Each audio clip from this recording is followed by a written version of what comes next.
Shifting focus for now to the Korean Peninsula. South Korea has scrambled 80 of its jets. It detected about 180 North Korean aircraft close to the border. The North Korean military planes were close to the border for around 4 hours. Meanwhile, 240 US and South Korean aircraft are continuing their joint drills. Now, this is the latest escalation in these tensions on the Korean Peninsula. This week has witnessed repeated missile launches from the north. One missile even landed in South Korea's territorial waters. And in response, the US and South Korea have decided to extend the joint drills, which were scheduled to end on Friday. But why exactly is this happening? What prompted this tit-for-tat show of force? Well, the US and South Korea say this began with reports of the North preparing to test a nuclear bomb. For months, observers say the North is readying its nuclear test sites. Pyongyang last conducted nuclear tests in 2017 to deter the North from conducting a new test. The US and South Korea started military drills as a show of force. The drill started on Monday and was scheduled to end on Friday. These are one of the largest combined military air drills. The operation is called Vigilant Storm. It involves 240 aircraft, including variants of F-35 stealth fighter jets. The warplanes were supposed to conduct about 1,600 sorties. They were to stage mock attacks for 24 hours a day. The North has been demanding that the US and South Korea stop the drills, and Pyongyang had called them a provocation. North Korea's foreign ministry had released a statement. It said that if the US did not stop the drills, it would have to take the blame for all consequences. The way the drills started, the US also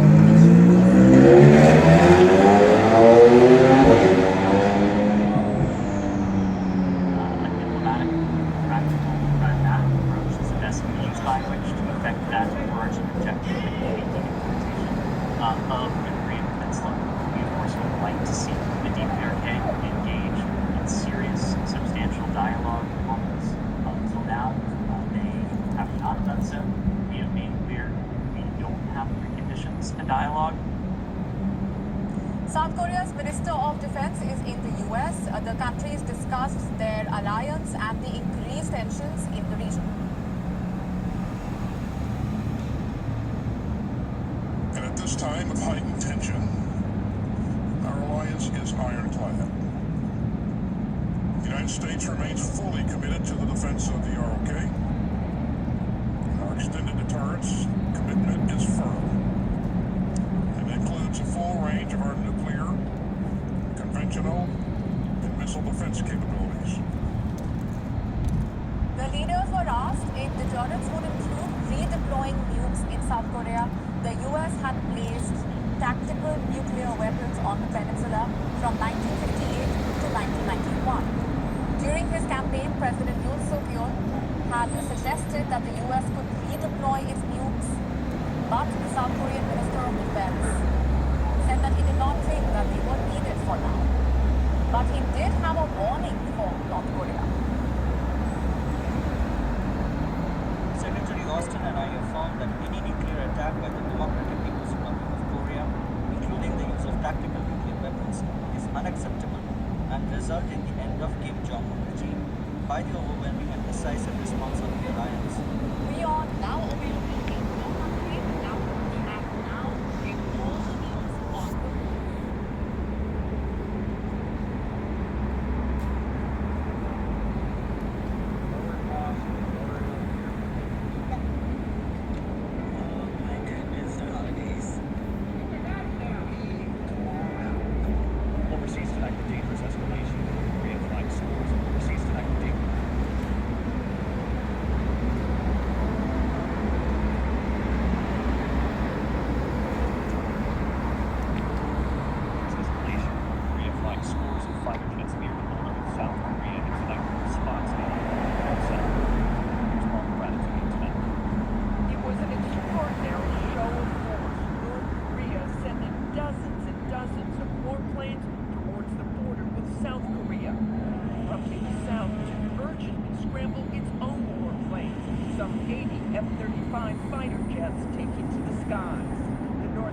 can improve, no doubt, to counter the U.S. decision to extend joint U.S.-South Korean military exercises, which already involve 240 warplanes and thousands of military personnel.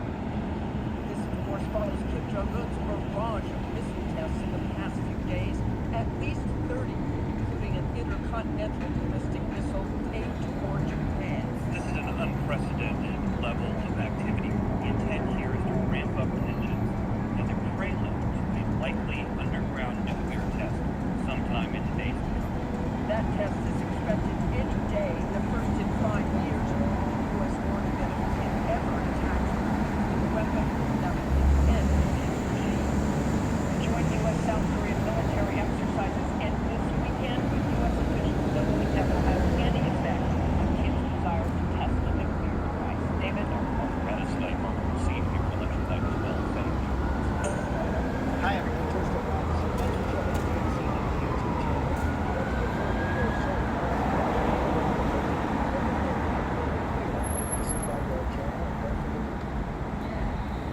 Shalom, give all praise, Yahweh Yahshua Bashim, Rakakadash, double honors to the elders and apostles, men in the truth went down regarding the truth and knowledge.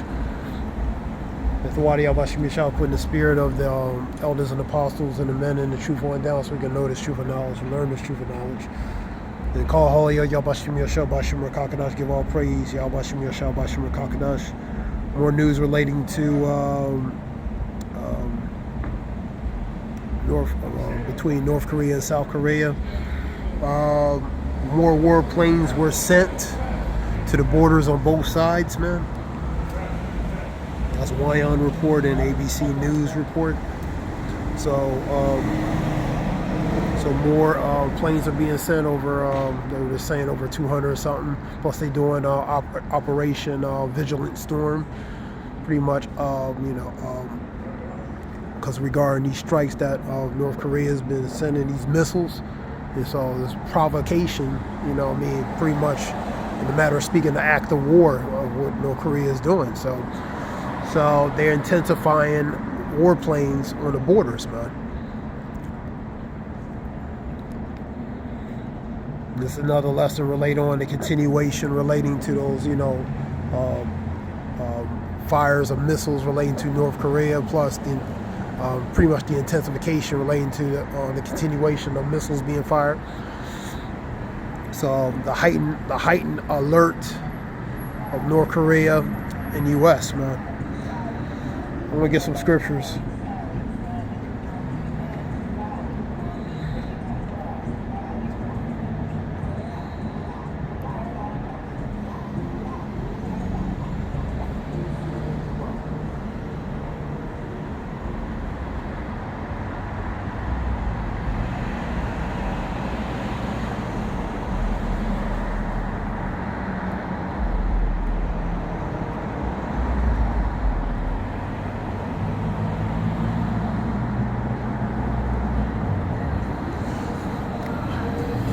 Scriptures again.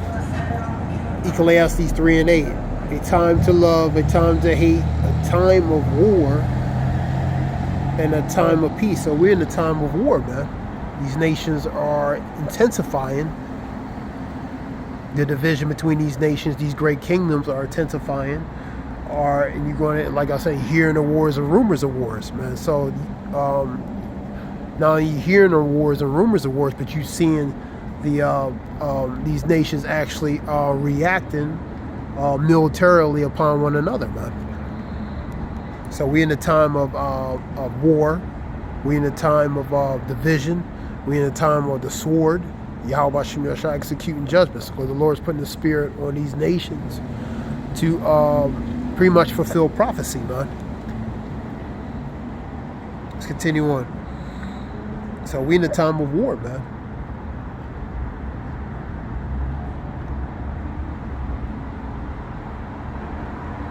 Matthew 24 and 6. And ye shall hear wars and rumors of wars. See that ye be not troubled. For all these things must come to pass, but the end is not yet. So the end is not yet. These are just the beginnings, man. So like I said, hearing the wars and rumors of wars. And you actually seeing wars actually manifested, man. There's always been tensions in the Middle East and different parts of the world, man. So war's always been, well, proxy wars or low-level wars, there's always been wars, man. See, be not troubled. Be not troubled by these things, because these are parts of prophecy that has to be fulfilled, man. For nation shall rise against nation, kingdom against kingdom. So you're going to see the nations rise against one another. You're going to see the kingdoms rise against another one. There shall be famines, pestilence, earthquakes in different places, man. So we experiencing, regarding prophecy, these things, man. The famines, the pestilence, different plagues that's happening all the world. Famines globally, you know, earthquakes in different places, calamities. We're seeing that, man, because we're in those times, because these things will be prophesied about these times.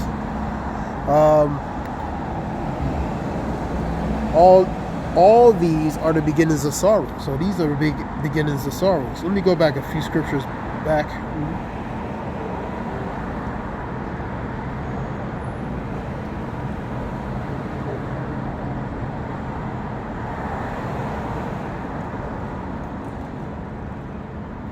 We'll go to 24:3. And he sat upon the Mount of Olives. This was related to Yahushua regarding talk about the disciples, with his disciples. Disciples came into him privately, saying, "Tell us, when shall these things be?"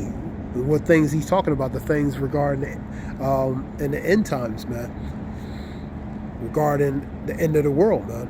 What things are going to be happening regarding the end of the world, man. Pretty much the signs of the times regarding the end of the world. And tell us when shall these things be, and what shall be of the signs of thy coming, and of the end of the world. So the disciples are asking when these things would it be the signs of regarding the end of the world, man. Yahushua answered him and said, "Take no heed, let no man deceive you. For many shall come in my name, and I am Hamashiach Yahushua, and shall deceive many." So you're gonna have false prophets that are gonna come and say different things, and many are gonna be persuaded, convinced, and be followed and deceived, man. And he's warning them, man, don't be deceived by these things, because these people, false prophets, different things that's gonna happen in latter times, because these things have to come to pass, man.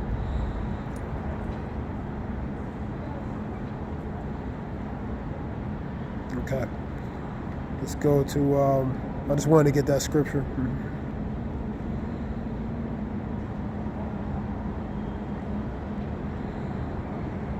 Scripture said, if it be possible, it may deceive even the very elect, man.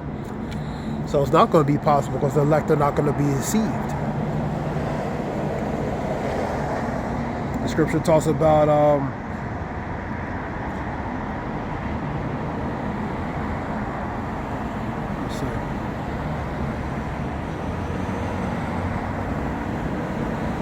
let's continue on.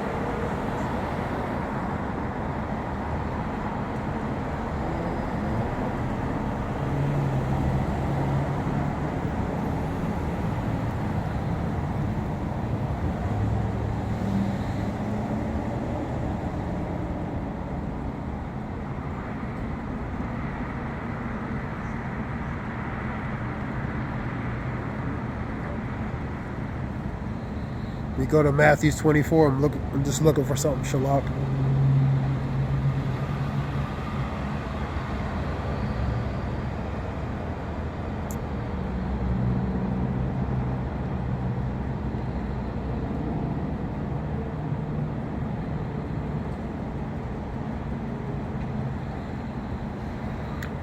And 24 and 21. For there shall be great tribulation, such as not since the beginning of the world to this time, no, never shall be. That will be World War III. Go in Revelations 9 and 12. Part of that great tribulation, World War III. 9 and 12, for example. 9 and 12, 11 and 14. Also Jacob's trouble. For a time never been since Jacob's trouble. Jeremiah 30 and 7. So it's going to come a time relating to that great tribulation pretty much allow trials and tribulations, persecution.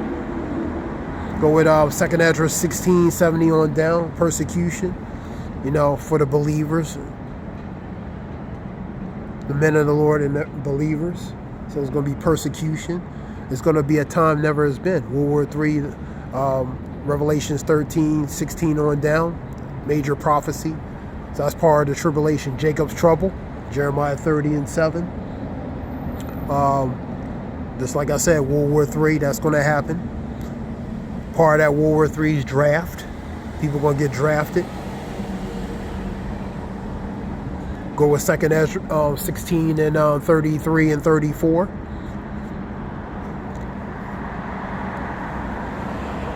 Let's finish this up. For there shall be great tribulation, such as not since the beginning of the world to this time, nor ever shall be, except those days shall be short. There should no flesh be saved, but for the elect's sake, those days shall be short. That's for the elect's sake, man. Because if those days weren't shortened, there would be no flesh to be saved. Revelations 12:12. Woe to the inhabitants of the earth and the sea, for the devil's going to come in great wrath, knowing but he has a short time, man. Revelations 12:12, man. So it's persecution. Part of that persecution is ultimately ones in power. You know what I mean? The Lord putting the spirit of the ones in power to do certain things, man. That's going to come, man.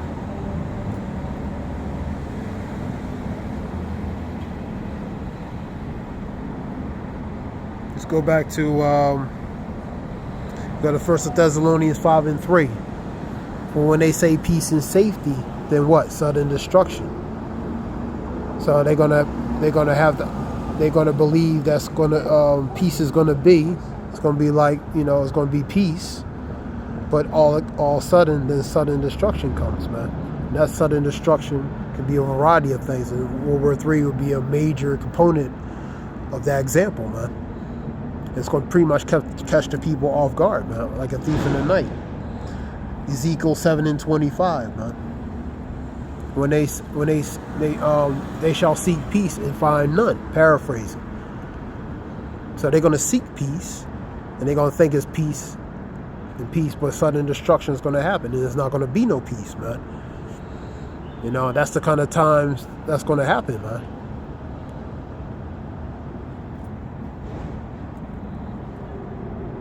Isaiah 9:5.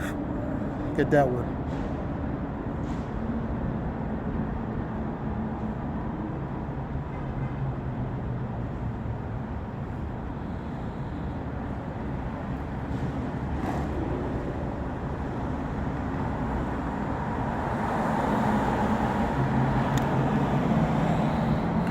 For every battle of the warrior is with confused noise. And that relates to the ancient days, how they fought, man. Hand-to-hand combat, we're using certain weaponry. And the garments rolled in blood because they fought the ancient times hand-to-hand with weapons, swords, double battle axes, daggers, different types of blades. And they would go hand-to-hand, you know what I mean? There'd be blood on their garments, man, because they'd be pretty much cutting themselves up, man. Like the 300, the movie 300, and other on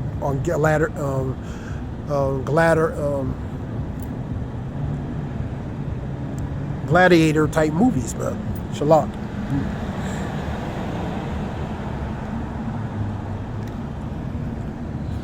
For every battle of the warriors with confused noise and garments rolled in blood, but this shall be with burning fuel fire. So the burning fuel fire is ultimately the missiles, man. Revelations 9:12. The first and second woe. The first woe has come, and the second and third thereafter. 9:12. That's World War I merging with 2 and 3, ultimately. 11:14. The second woe has passed, and the third woe cometh quickly, man. So that third woe is ultimately a future prophecy, man, a major one, man. Just like in Revelations 13, that's a major prophecy, man.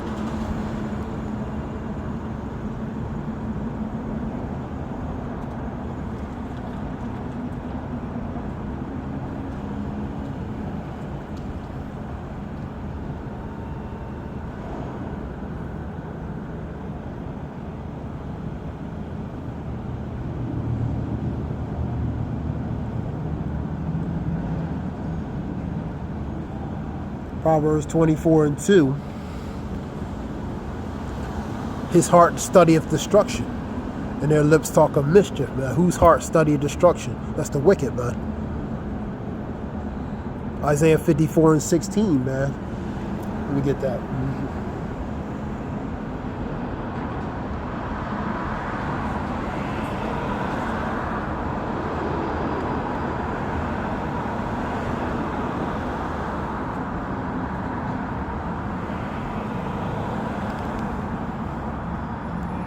Behold, I have created the smith that bloweth the coals in the fire. The blacksmith pretty much creating that instrument, the waster, which is what? To destroy, man. So the Lord picked that technology in his mind to ultimately create the smart men of teaming, man.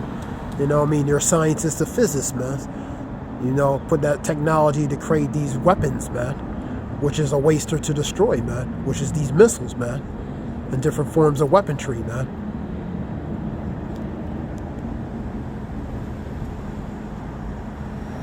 Behold, I have created the smith that bloweth the coals in the fire, and bringeth forth an instrument for his work.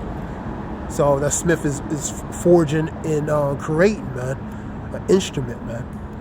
And I have created a waster to destroy, because that's what it's going to be, man. After he forges and merges and heats and cools it down, it's going to be a weapon to destroy, man. Be a waster, man.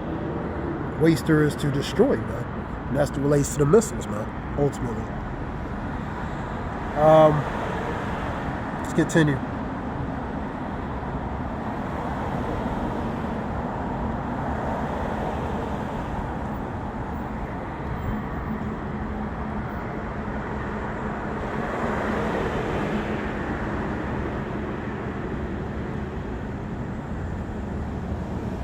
Second Ezra 16 and 18. Since I'm in there.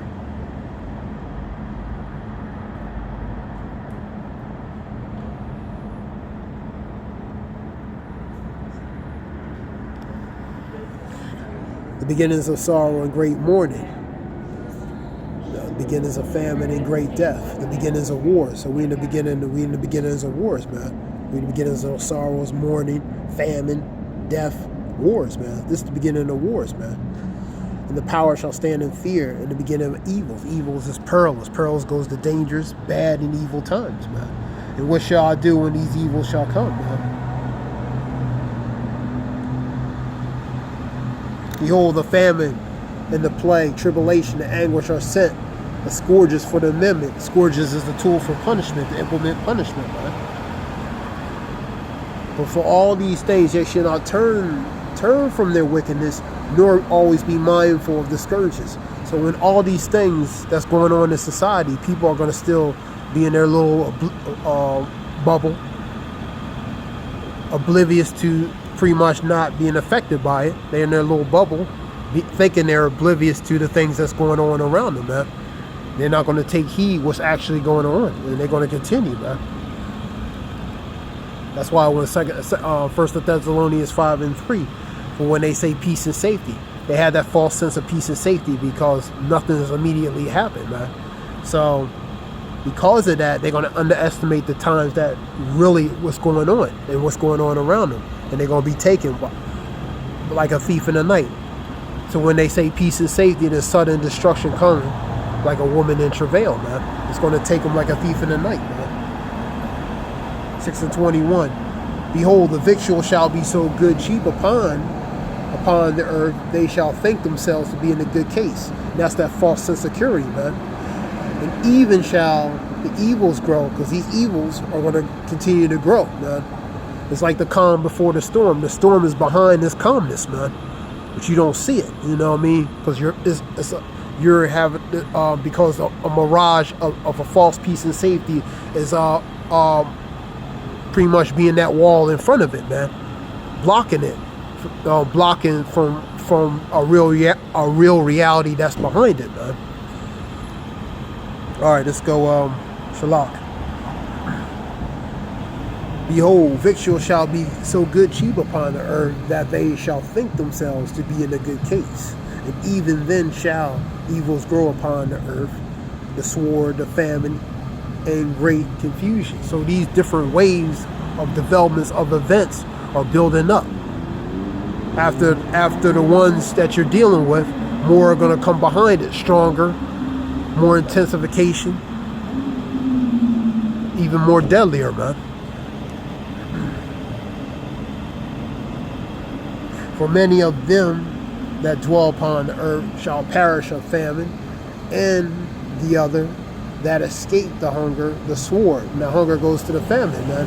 That famine leads to ultimately, when there's no supplies, people acting in a peculiar way. Go with, I believe, Limitations 4 and 12 or 10. 2nd Ezra 15 and 58. That's cannibalism, man. And they did that back in the ancient times, man.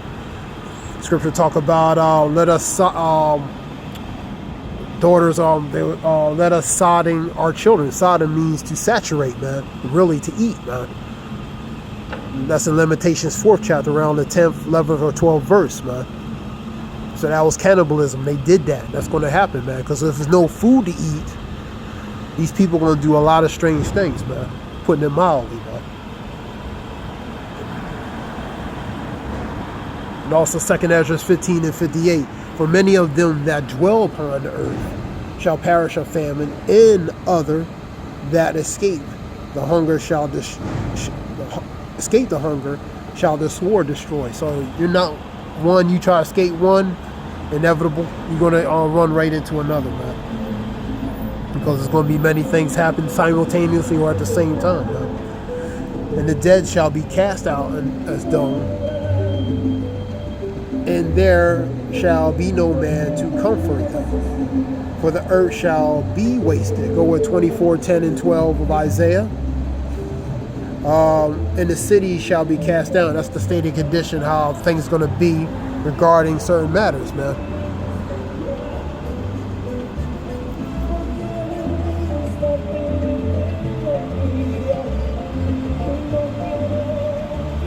I'm going to go down to 33, a scripture I quoted.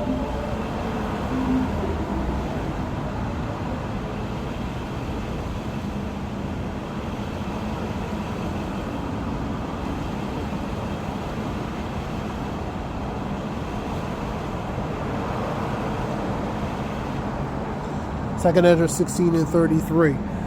The virgins shall mourn, having no bridegroom. So the virgins, that's the women, man. And the women shall mourn, having no husbands, man. Why not? For example, of that draft, man. There's going to be a draft when men and women are going to be drafted. No husbands. Their daughters shall mourn, having no helpers, now having no helpmates, having no partners, man. Because both are going to be drafted, men and women, man. And there's going to be a lot of casualties regarding both genders, men and women, man. Proof. Shalakia for the noise. This is proof. In the wars shall their bridegrooms be destroyed because of warfare. Terrifying vision of warfare. That's World War III. In war shall their bridegrooms be destroyed, and their husbands shall perish of famine. That's just an example. Some going to perish by the sword, and some going to, which is judgment. Part of that World War III is that sword, the spirit of judgment. Also, they're going to be destroyed regarding a famine, man, the hunger, man, and of wars, man, for example, and different other calamities, man.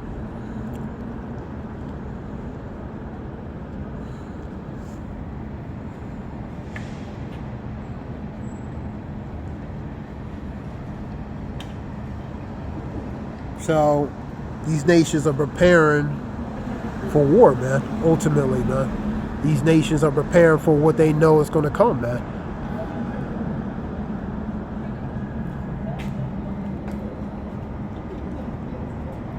This was just a few scriptures. I hope it helps in some way. This is Ayab Wolf.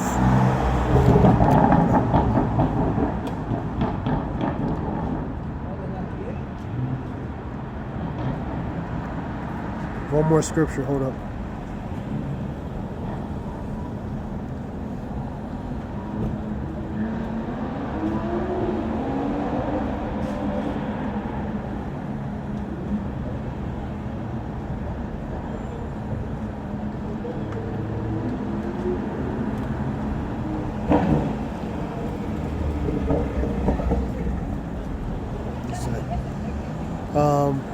Let's see if I see it.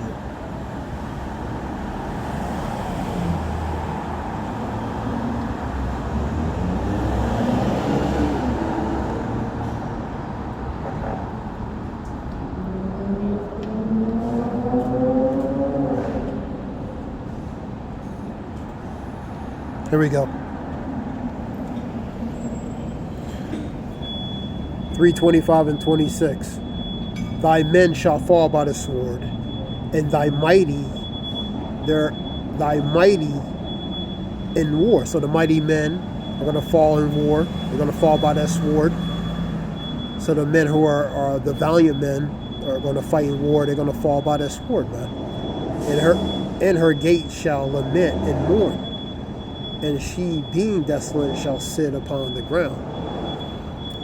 Cities, lament and mourn, man, for what? The death and destruction, man. But thy men shall fall by the sword, and thy mighty in war, man, in the war, man. That's Isaiah 3 and 25, man. So there's going to be war, man. There's going to be a lot of death between both genders, because it's going to be draft, and that's going to be needed, man, regarding the times to come, regarding war, and that's a future thing, man. I hope this helps in some way. Let's want to get those scriptures. I hope this helps. Give all praise to Yahweh Bashim Yoshua Bashim Rakakadash. This is Zayah Wolf. Hope it helps, Shalom.